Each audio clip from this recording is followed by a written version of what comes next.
Let's bring in energy analyst Professor Hartmut Winkler to expand on this discussion. A very good evening to you, Professor Winkler. Thank you for your time. Electricity Minister Dr. Kgosientsho Ramokgopa has now moved to really assure South Africans that his department is committed to finding an enduring solution to the rising cost of electricity in the country. There's some encouragement there. How much leeway is there for some relief? Yeah, it's not going to be easy because I think there's two problems. On the one hand, Eskom has lost a lot of customers over the last couple of years since a lot of people have installed their own systems, mainly solar rooftop. So they're just buying less electricity from Eskom, and these were usually the people who had the money to do so, to pay. What's left is there's a lot of people who just simply cannot afford even average sort of rates, and right now that it's resulted in the cost going up all the time. What really determines the cost is how much money does Eskom need to keep on operating. In the last couple of years, it's been unusually high, partly because they've had to deal with all these breakdowns, fixing Kgosientsho and so on. So the fact that Eskom is looking a lot better as far as their generation is concerned, I think it's really a reason to celebrate that we've now been 4 months without load shedding. I don't think anybody would have expected that, including Eskom, by the way. What we're seeing now is better than their own best case scenario. Yeah. So they've also mentioned they're using less diesel, which is an emergency measure, which is also a very expensive one. So that's going to help them bring down the costs a little bit. So I think Eskom is certainly asking for a very steep increase again. But to justify that, they have to then prove that this is indeed what they need to keep on operating. And the fact that they probably need a little bit less now than they initially envisaged is going to help. I mean, having implemented its new electricity tariff of 12.72% a few weeks ago, we know that the minister today said Eskom has spent 9 billion rand less on diesel this year alone compared to the same period last year. He says all of this will result in a significant impact further down the line when there are the applications around tariff increases. What kind of strategy is needed in that regard, considering the savings and now looking at the hikes? Yeah, I don't think there's much else one can do in the short term. Eskom is going to ask for this above inflation increase.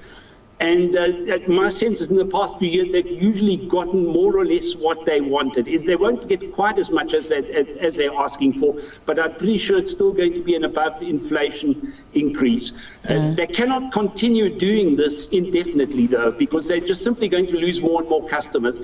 It's becoming, at the moment, cheaper for people, at least to people who have the money to put in this initial investment into solar batteries and inverters and so on. Once they've done that, the electricity is essentially free, at least through that mode. So they're just simply going to drive more and more people away from Eskom onto alternative solutions. And they've recognized that this is a problem. So how do you solve it? Are you ever going to get municipalities to pay what they owe Eskom?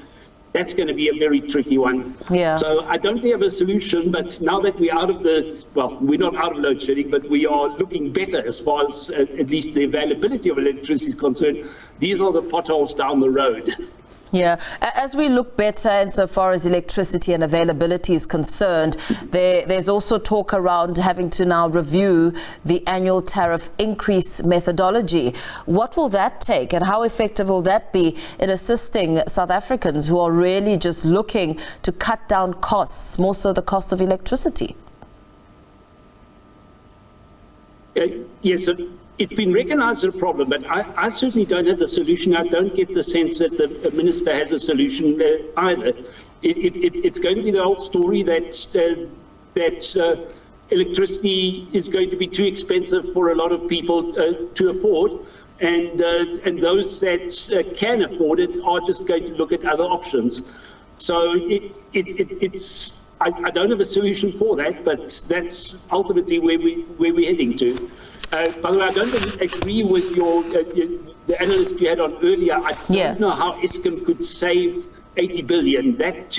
I'm sure every big organization has got inefficiencies that they can somehow do something about, but not 80 billion. I really he spoke about it around fruitless and wasteful expenditure. I mean, is it possible when you look at fruitful and wasteful expenditure, that saving? Yes, well, again, I don't know what this particular analyst was referring to. If he's just referring to that Eskom is overstaffed, if you halve the number of people working there, you probably would save that much, but that's going to lead to all sorts of other problems. It's also going to make Eskom very difficult to operate. So where else is one then going to cut all these extra expenditure? Yes, you can probably save $1 billion, but 80 billion, no. I'm sorry. The minister also spoke about his commitment, saying, he's not going to dismiss the more than 4,000 or so comments that have been received in response to the draft integrated rescue plan, the content of which we know has been heavily criticized. What are your remarks around that? Yes, well, that came up in the questions posed to the minister today, and that I found quite interesting because a lot of people had been wondering, well, what exactly is going to happen with the integrated resource plan for electricity, which had been circulated as a draft, and a lot of people were extremely unhappy about, and I can see why. There were all sorts of issues, mistakes, and so on with it. What the minister now told us is that essentially he seemed to agree that that the draft is very far from an ideal final plan, and as a result, he doesn't want to come up with a replacement draft and circulate that again. So what he's rather said is that he'd like to, on a not so much on a personal level, but bring all the people together that have had meaningful and substantive comments, and try and hammer out an integrated resource plan with the aid of all these people, which I think is a nice approach, but it fits in very well with the style we've seen from Minister Ramokgopa. Of all the ministers in this country, he's certainly one of the ones that communicates best. He has his regular press briefings, which I think is excellent. It's helped a lot to just ease the mind and help people understand the nature of the electricity crisis in this country. And I think that's the right approach to take. And I'm happy that there is this recognition that the previous draft just simply wasn't assisting us at all, that it was still very far from anything which was considered implementable. Yeah, very well. Thank you so much for weighing in on the discussion. Energy analyst, Professor Hartmut Winkler there.